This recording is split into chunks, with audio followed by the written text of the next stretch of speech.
Section 8.4 is over scientific notation. And I know you've used scientific notation a lot in the past, but let's go over it and let's review it just to be safe. Scientific notation is a way to express very large or very small numbers using exponents.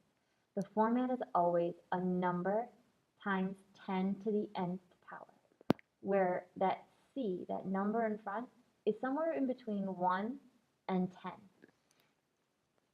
So that c value is somewhere in between 1 and 10. Now the neat part is that sometimes or somewhere along the line, someone might have told you that that means there's only one digit in front of the decimal. So that's the same idea as saying that c is somewhere between 1 and 10. It can't be 10. It has to be 9.99999. It's not allowed to equal 10. So notice that notation. And n is an integer. Now we talked at the beginning of the year about that word integer, but I want to make sure you know what it means when you read it. So remember that, talking about those whole numbers. They can be positive and negative, and they could be zero. So our format is going to say, if I take a number like 37,000 and I rewrite it to 3.7 times 10 to the fourth, so that when I look at it, I'm taking the original decimal from here, and I'm moving it so there's only one number in front of that decimal. Anything that's a zero at the end can then fall off. So we ended up with 3.7 times 10. And how many places were there? 4. 4 places that we took. The same thing happens with small numbers. When we say small numbers, we're really talking about fractional values. So these small numbers are really somewhere between, or they have their absolute values between 0 and 1. They're fractional.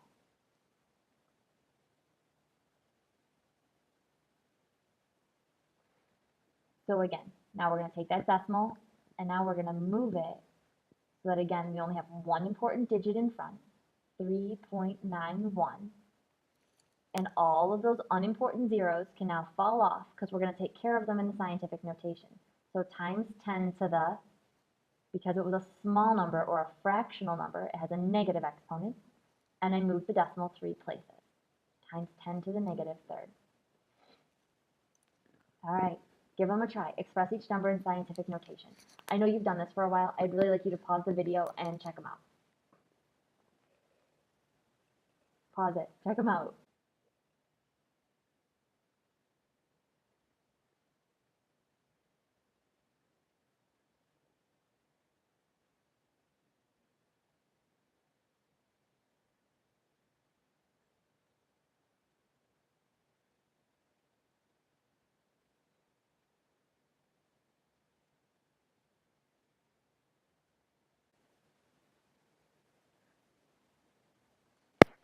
So hopefully when you're looking at these, you're checking over 2 things, 2 common spots for mistakes. The first is forgetting the multiplication sign, and I don't care whether you use the X or if you use a little dot.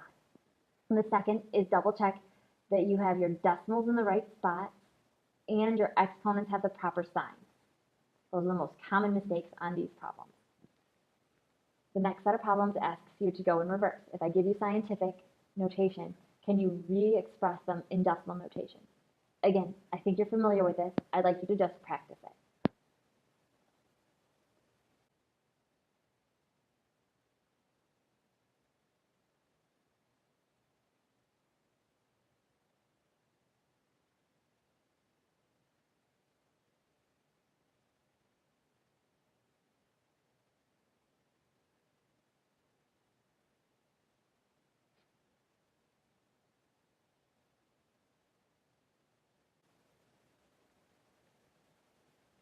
Again, make sure you have your numbers properly large or properly small, and double check your decimal placement.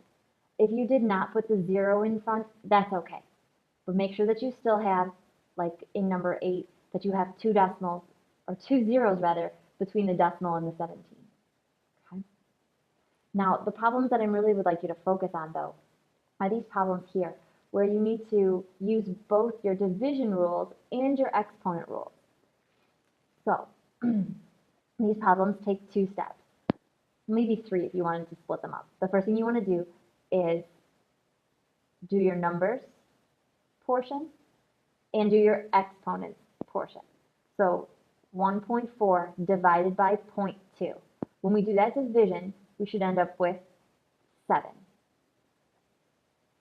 times 10 to the 4 minus 2 power. So 7 times 10 squared. And that's all that you need to do for that particular problem. Now be cautious with these, because the common error, the biggest mistake that happens is that sometimes when you finish doing that problem, that this answer is not in proper scientific notation. Sometimes we have to take one additional step and put this into correct notation. So be careful with that.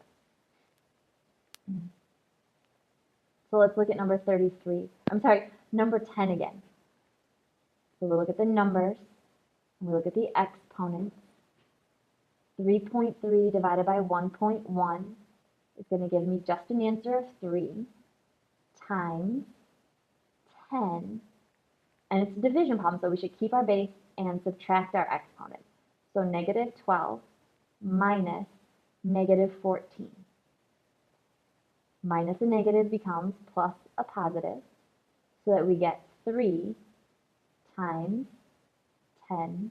Oh, this one works out to be a squared also. Double check, is that proper scientific notation? If it is, then you can be done. So number 11, now we have to use our multiplication rules. Again, do your number portion and separately do your tens portion. So 2 times 4 is 8 times, keep my base and add my exponent, 6 plus negative 5. So we end up with 8 times 10 to the first power, or just 10. Either one would be acceptable.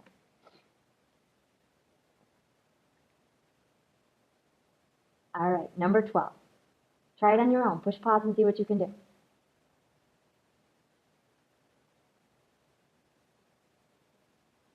Just in case, we're going to multiply our number parts first. 3.2 times 2 is going to give me 6.4 times, keep our base of 10, and now that we're multiplying, we're going to add our exponent, negative 3 plus 2, so that we have 6.4 times 10 to the negative 1. Scientific notation is the only place where a negative exponent is allowed to stay. All right, I will see you in class. We have some problems to talk about with this in class. I'll have a couple more examples for you. See you then.